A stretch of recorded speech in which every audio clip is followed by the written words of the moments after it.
que se llamó el presidente del empleo, que hizo campaña el problema del presidente del empleo, pues sí implica un problema, implica por lo menos una contradicción, implicaría en cualquier sociedad que lo llamáramos a frente y le dijéramos: oye, chavito, tú me prometiste ser el presidente del empleo y ahorita el desempleo está en niveles históricos, corriste a 50 y tantos trabajadores de vuelta y además hoy aparece un país que sigue corriendo a gente el servicio postal, que sigue corriendo, va a ser un despedidero brutal, ¿no? Pero ¿cómo le hacen para que esto no estalle? Yo quiero decirles una cosa. Mi primera tesis, y esto lo planteo con preocupación, es que la impresión que me da es que este gobierno quiere que el país estalle. Al gobierno le importa que el país estalle. Esto verdaderamente parece, la tesis podría ser insostenible y suena como muy absurda, pero todo lo que está haciendo parece encaminado a eso. Yo creo que podría haber una explicación, algo que puede explicar que el señor quiere que esto estalle. Y la explicación es la siguiente: en la cúpula hay fracturas y divisiones.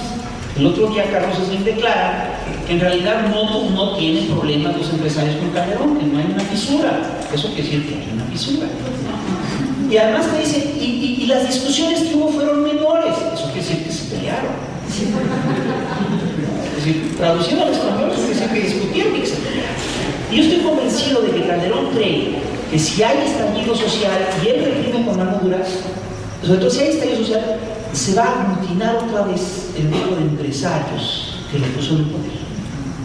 Él necesita el desorden social para aglutinar allá arriba. Perdón, si esa es la hipótesis de ellos, que además es la única explicación que yo me doy, yo creo que es una hipótesis muy loca. Es decir, estamos realmente ante un hecho sin precedente en la historia, no solo de México, sino que creo que del planeta, ¿no? Un gobierno que está empecinado en desestabilizar la sociedad que gobierna para mantenerse. Esto no se ha visto, porque si realmente llega a haber estallido social y explosión social, esto puede ser terrible. Nadie sabe hasta dónde puede llegar. Entonces la apuesta es verdaderamente delirante. Pero yo estoy convencido que además él cree que puede controlar este país. Y yo sí creo que lo controla en gran medida a través del ejército, porque el ejército, es decir, la guerra contra el narco, de la que hablábamos hace un ratito, fue un pretexto fantástico que tuvo Calderón para sacar al ejército a las calles y para militarizar a la nación y para que nos acostumbremos a que esto es así, ¿no? Si ustedes leen el periódico de hoy, verán una nota que a mí me impresiona mucho, en la cual se dice que Amnistía Internacional denuncia que en México las violaciones a los derechos humanos por los militares subieron 400%. Y lo que me llama la atención es la actitud del gobierno, que es, pues sí, ¿y qué? Lo que responde es, pues puede que sí, puede que no descalifica a Amnistía Internacional, porque como ustedes saben, al igual que Stiglitz es mucho menos brillante que los ministros de Economía de México, Amnistía Internacional siempre tendrá intereses más oscuros y manejará intereses más oscuros que los del gobierno mexicano. Entonces, sí hay una cosa ahí grave, peligrosa, estamos en una situación de riesgo. Y yo estoy convencido que estos señores, de que Calderón cuenta en gran medida con una cosa que es muy importante, que son los medios. Y cuenta con la capacidad que tienen los medios en México para controlar a la población. Miren, en todos los tiempos, la gente del poder siempre ha buscado controlar la mente de las personas. Y lo han hecho de muchas maneras. La más vieja, por supuesto, es la religión. Y han establecido, hemos tenido desde estados religiosos hasta estructuras sacerdotales así como muy claras. Y claro que lo que busca la religión es controlar la forma de pensar y controlar la vida en este mundo y en mundos posteriores. La religión es, efectivamente, siempre ha sido durante siglos un aparato, una institución que sirve para controlar a la raza, para que el poder controle a la plebe, a la multitud. Y es curioso porque a través de la religión y de otros mecanismos, la gente del poder siempre ha alimentado mentiras, mitos, fantasías, ha explotado el fanatismo y ha explotado los miedos más irracionales de la gente. Estos son aparatos, estas instituciones se llaman aparatos ideológicos, son estructuras ideológicas y sirven para controlar la forma de pensar.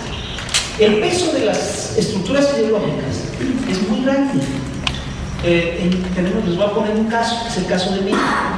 México nace, en México vivimos, en la Nueva España había 3 siglos de dominación española, y fueron 3 siglos en los que se inculcó de manera muy clara y conscientemente y machaconamente la religión y la fe católica.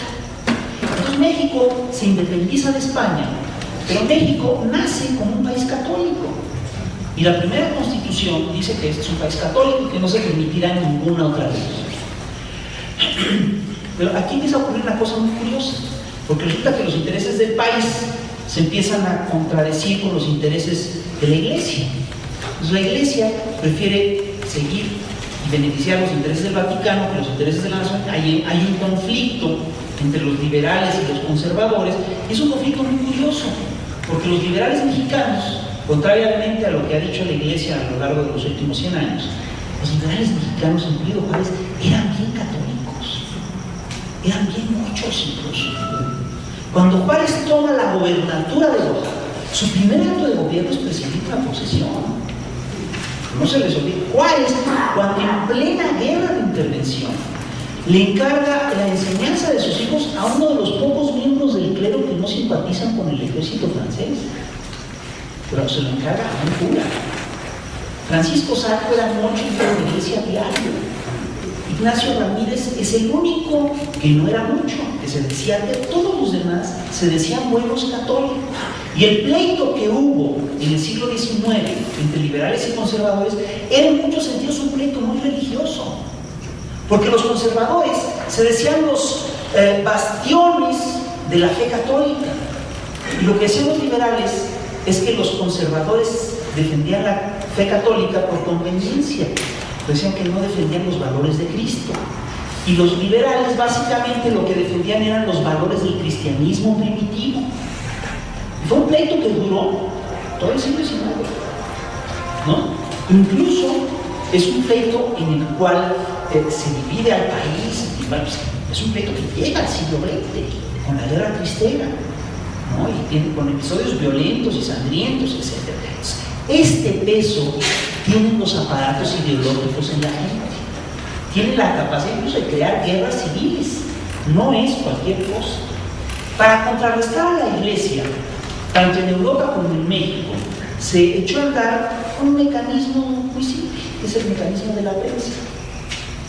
Y la idea que había detrás de eso era muy simple, es decir, el pensamiento libre acabará combatiendo, acabará eliminando al fanatismo. Esta idea la traduce Víctor Hugo en una novela notable en la cual relata que frente a la catedral esta negra de Notre Dame se pone una pequeña imprentita.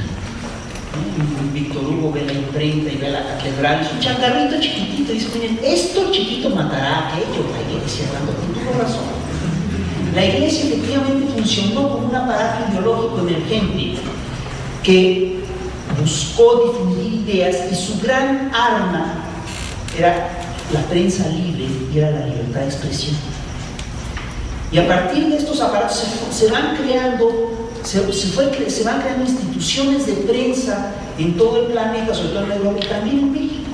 En el siglo XIX se construye una prensa nacional que llega a ser muy importante y que llega a ser un actor político muy importante en el siglo XIX. Ocurre una cosa muy curiosa.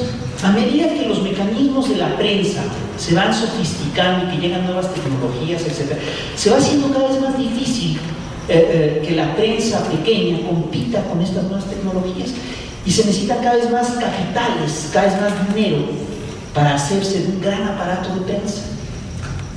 Y les voy a poner un ejemplo. Nosotros podemos hacer una revistita. Nosotros los del Chamuco hacemos una revistita y la hacemos, la sacamos casi por nuestra cuenta y somos 5 cuates.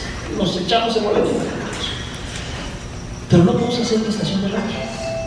Porque para tener una estación de radio se necesita una tecnología, una antena, una inversión, permisos públicos, etcétera, etcétera.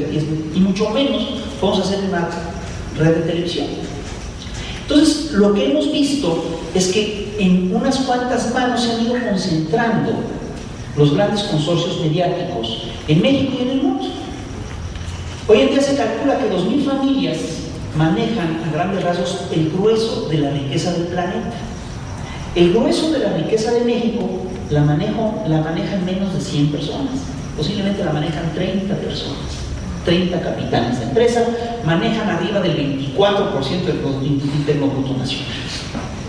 Así de concentrada está la riqueza en el mundo y así de concentrada está la riqueza en México.